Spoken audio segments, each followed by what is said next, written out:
not like this. What? Not on main stage. Thank you, production, for the replay, but man, that one hurts. Can we get him back in? I saw the portable buy trying to come on in. You've got cash. We need Heats back in the fray. John Mayer's on our stat sheet somewhere with a single elimination. Or maybe it's Thomas. I don't know. Even still, the Falcons are in trouble. We're losing both. Falcons? Oh, we called it. It's Exiles. Do we We're get still it? in it for a moment, but Jackal's gotta see him. Somebody look, no! How are the Falcons still in it? Hisoka is alive. Bush, Wookie, or otherwise, this man is still up. Look at Dark, though. PDS, he'll be incoming. And Soka knows it. 2 eliminations. If Dark's not careful, he's going to get his head ripped off. Another PDS gives him more information. Oh, are we doing this? It's BD Binza right behind as well, deep in the gas. Dark knows Hisoka is here, and it's maybe the only player until those shots are fired. I mean, we have to stay here. Falcons have an opportunity right now to open up this leaderboard to a new leader for the first time in eons. And Wow. that's exactly what happens. BD Binza, maybe not that high up the leaderboard, but they know exactly what they need to do to open it up as Aiden's team also falls near the final game here. This is brutal for everybody, unless you're in lower than 10th place right now. You are screaming to the fences and saying, yes, please, we want more games. This is one of the only other squads still in this game that could continue to push the equation on the leaderboard and maybe take the lead with Aiden's squad down. Yeah, all eyes on Team COD Unity scumming on 8 eliminations. Don't think too long there. Keep your resources for the end games. We're even throwing the bouncing Bettys on the stairways. But the Revenge Tour, they're on the rotate. So many teams looking at that building, trying to escape. Bunker busters, smokes galore, and well, quite frankly, here we go. Down goes the mine, and we're already shooting to make sure we can do as much damage as quickly as possible. Take one down, rip it apart. This new zone is going to be everything. It's so cheesy, man, but I love it. This new zone, whatever this poll is everything. And look at where it goes. Exiles in a perfect position to try to get 2 wins today. Look at Squad 7 holding Watch Waldo on the cross across the river. We're looking for top 10. We're going to lose Colony 2K here likely. We're going to lose a lot of multipliers. Somehow Sage and Co. still in this one. But the Exiles have taken one of the best positions on this spot. Now, yes, they're low ground, but they have a ton of cover, whereas a lot of these other teams do not have this same luxury. I like this spot for a top 5 position. We'll see what these final circles look like. Yeah, but I'm nervous about this side of the circle as the pool comes through. It's going to be high risk, but you can walk away with a ton of eliminations. DRN across the way. Team Vitality with Steve-O just there. And FaZe, Adrian, and Swag as well as they get another squad wipe. Incoming streaks are going to help, but the Exiles, they'll have a safe course of passage on the north. And Little A here in a bit of trouble. Swag down and out, and we've got cash, but can we get on out? And we don't see them scumming. Bones taken out by J-Tech. Revenge Tour wreaking havoc. Dongi last alive for his team. They get cut down. Top 10, a good game, but not the game they were hoping for. Revenge Tour enacts revenge and then moves on their merry way. Vitality's still in this potentially, but again, it's the Exiles on the low ground in one of the best positions right now. Where does the zone pull? It doesn't go to the Exiles this time. It's Team 29. It's FaZe Black still in this somehow. They've got an opportunity for a massive game because they get zone rotation. Top 5, DRN cut down just out of the 1.8. They needed it bad. Now the question is who's going to get the 2x? And Jackal saying we've got to make a play for down low. Noob's still up, but the Wolf goes down, and they set their sights straight onto him, clearing out the rotations. We get ripped from the left, Frolic down as well. Huskers last standing. We saw the clutch just in that prior map, but we have to keep on moving. We are caught between so many players here on top of the bridge. It's not going to be enough. We will fall with a 1.8x multi, but look at the rotate coming in from EXO Esports. It's Cams, it's Ross.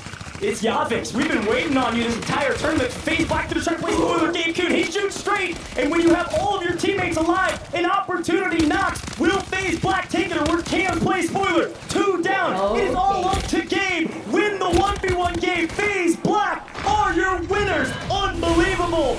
Well done.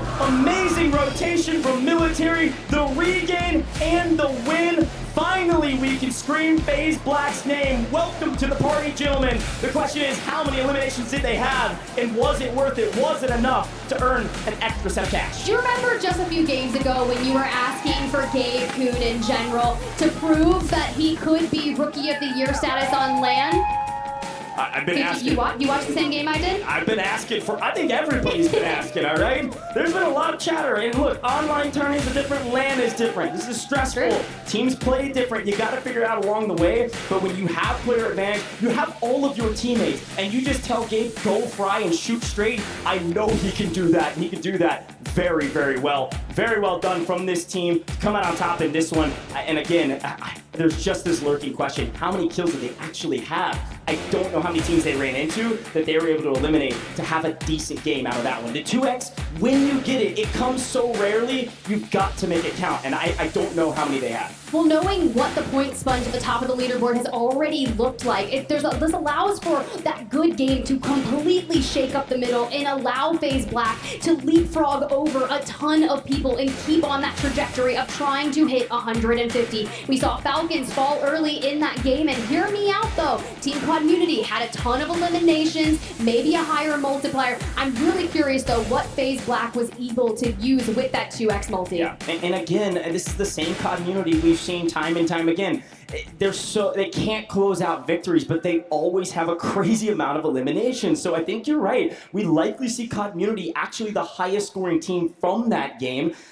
But it depends on that 2x multi. There's a chance that the 2x, they jump to the top, and maybe we see them leapfrog up this leaderboard and earn a crazy amount more cash, potentially. Let's take a look at the last stand and see how it all broke down. Because again, it all came down to zone polls. And again, Exiles were in a great spot, but it was FaZe Black on the rotation. Look at where they were. They were bridge trolls through and through. They were underneath that banner. And this Slag team, FaZe, they were bridge trolls through and through. Underneath that banner into the top 10. So they salvaged what could have been an absolute bozo of a game, made it into an okay one, and when you're in a top 10 position already, that's exactly what you need to do. See, that rotation right here from Community was so tough. There were so many teams over on this side, EXO Esports being one of them, but you jump on over Exiles, I told you, a free rotation. You just have to worry about Team Super Evan on that other side. Even Vitality that's just on that kind of coastline, just trying to use whatever rock cover we can find. But I like that we take that preemptive rotation, because while all eyes were on Exiles, you get a heck of a flank right there. And I'm not talking about flanked in general. It's Blast on 5 eliminations, which means they've probably broken double digits, which is going to be such a boon for them. Yeah, decent game. And again, we knew it. When we saw, I think it was the 5th, 6th zone, I was like, this is all going to come down to zone pool to see who has the advantage. And then finally, a true 3v3. No actual player advantage, but it is FaZe Black that shoots first. They trade out, and Camps has to go low. Gabe makes the play. Gabe gets the kill. That's at least 9 showing between 2, so a decent game for sure. Flanked. Representing FaZe Black. I know they're excited about that one. I'm sure we're going to be hearing from them shortly. Get excited, gentlemen, but you can tell from their faces, job is not done. We are just getting started. We've got to do it again. We really do. And honestly, hear me out. Gabe Kuhn, right? A lot of tweets on the timeline touting that he will one day be the best that Warzone has to offer. That is his goal. And I've got to hear from him, right? We got Miles down there with Gabe himself. Gabe Kuhn himself. Mate, firstly, congratulations. A big win. You needed it. How you feeling? Honestly, it's a blessing to be here, man, and I have the best IGL in the game. Freaking Blasted, he's freaking CDL Pro, man. He's the best IGL that I can ask for. They make sure that I'm disciplined and I'm always listening, and if I just shoot my gun, we can easily get top 3. I love that, man. That sounds like a good plan. Man, what is it like being a player here? Because there's a lot of people watching at home. Like, how would you describe what is it like to be in a lobby with this many players of this caliber?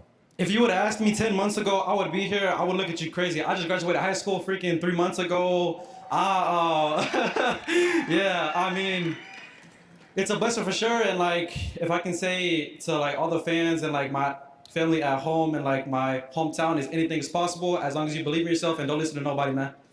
Yeah! That's what I'm talking about! Champion, brother. Anything you want to say to the fans before you get back up there? Anything that I want to say to fans, God is good, faith works, and just believe in yourself, man. FaZe up, baby! Dude, thank you so much for that. Appreciate you. Good luck on the next one. Back to the desk. These are getting better and better. Yes, they definitely are, Miles. Appreciate you, brother. Gabe graduated high school 3 months ago, and now he's playing for $300,000. Damn, that is just mind-boggling. I know when I graduated high school, that wasn't an option, but for him it is. 3 months, that's crazy. I wish that would have been an option when I was his age, I because know. my life could be vastly different. I could be down there and not have to be up here with you. Stop I it. think I love Love it. Stop it. Love it. Anyway, Gabe, he's honestly, I've been kind of online touting him. He's my personal rookie of the year, okay? He has just come such a long way in the last couple months. Earlier this year, I got to do a LAN event down in Miami, and he was just on fire the entire day. And I got to talk to him, and Flank was like, this is my prodigy. I am bringing him up. I am teaching him. We're a duo. We are playing everything together. And I'm glad to see that when they bring in Blast as a kind of trio here, that they are finding success at the World Series of Warzone. Finding success at the World Series of Warzone. Well, Falcons are definitely shooting for that, but this was a game where they ended up falling a bit short. As we look at our highlights, you'll start to notice that Falcons at the beginning had a lot of pressure against them, but again, we go into the gulag and some critical fights are being lost. It seems as if certain teams the pressure might be getting to them, but let's talk Falcons overall.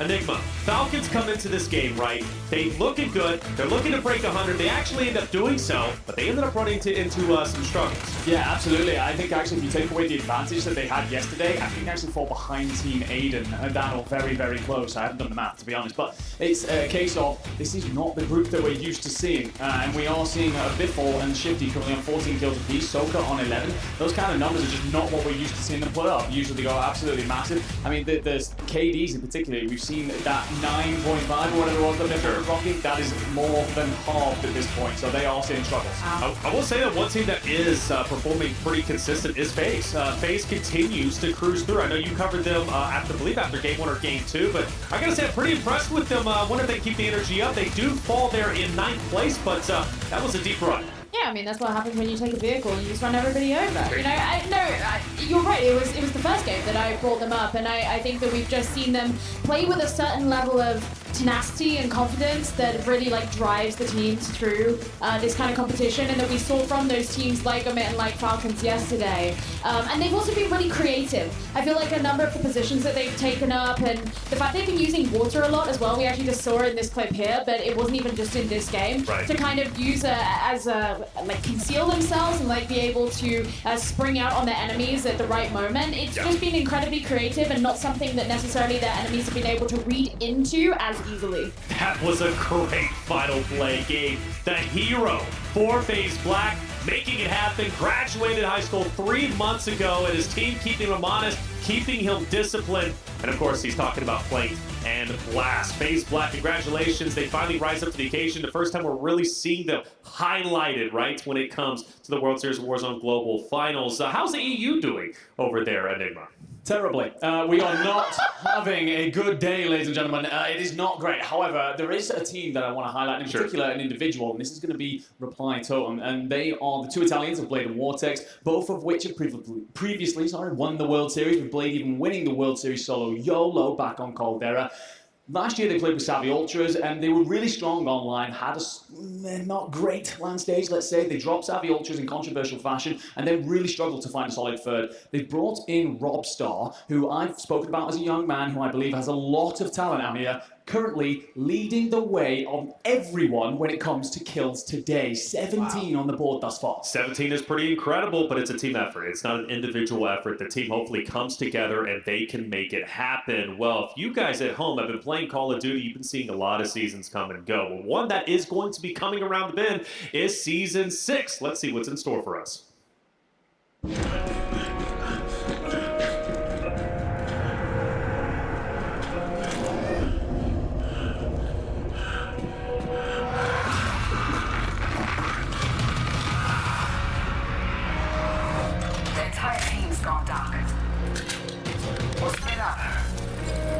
Still be survivors.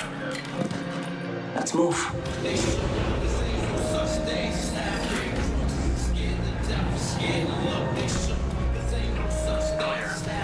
Come camera up. Fast here. Movement.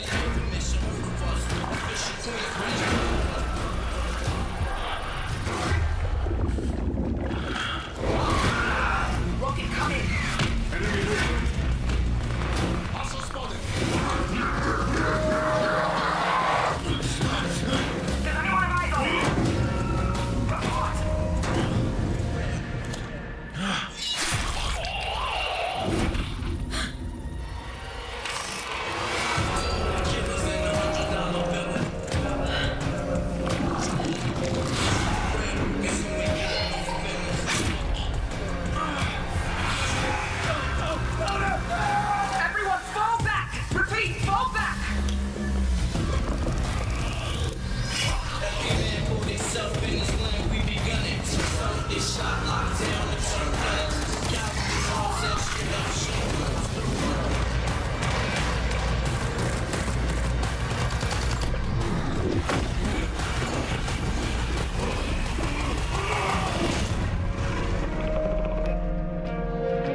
Warner, I can't wait for it, and I can't wait to see how the next game is going to go, which we're loading into it, and it's going to be starting very shortly. Before we go there, though, let's get you caught up to speed with the standings. Enigma, what do we got going on? Well, as the EMEA analyst, I'm going to talk a quick second about Team Echo leading the line, doing a great job at fighting around City. However, what I do want to obviously point towards is that the Team Falcons gap has diminished to 1.2 points. Team Community are all over them and also leading the way when it comes to eliminations. Ladies and gentlemen, we have a series on our hands here for the final day. Yes, we do. Falcons falling early gave an opportunity for Community to catch up. Aiden as well. Nobody was expecting the points to be this close, leading into at least game number 5. And speaking of which, game number 5 is ready to go. Let's continue the World Series of Warzone Global Finals, game number 5. Hey, casters, are you ready? Spider Tip Coach, let's kick it off. Thank you, Taylor Reflections. No, I'm going to be honest. I'm surprised you didn't tout yourself thinking that this would be the case. He said it was going to be 8 games no matter what, at least. And somehow, some way, Taylor might be right for once in his life. It's crazy, Tiff, that this tournament is so incredibly close. Like you said, COD Unity had a great game.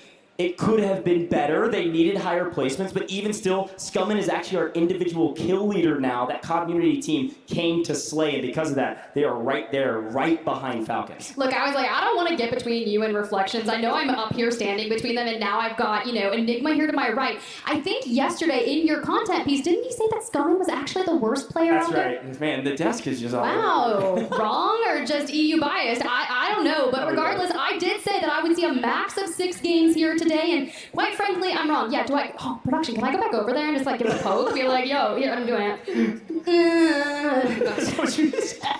Just throw the L up. I'm sorry. We're having a great time. Folks, I think a big note also, we've got to tip our hat to FaZe Black. I was so unsure about their total kill tally that I was kind of like, oh, was it enough? They jumped up to 4th place. FaZe Black dropped a 38-point game in that one. Flank dropped 10 kills. That is a monster effort. We knew they had it in them. We've just been waiting to see. And this is exactly what we wanted to see. If you're a fan of competition, yesterday we walked out of the venue. You and I were talking. We said, what do the other teams have to do? The teams that struggled, because it was an absolute domination. And well, frankly, our big thought was change up your strategy. But for FaZe Black, they've been landing in the same place over and over again. This time, things are just going their way. Maybe it's skill, maybe it's luck, probably a little bit of the combination. It's Warzone, and it is time for map number 5. Folks, we might be going the distance. We might be going to double digits, but for now, let's see what this map has to offer.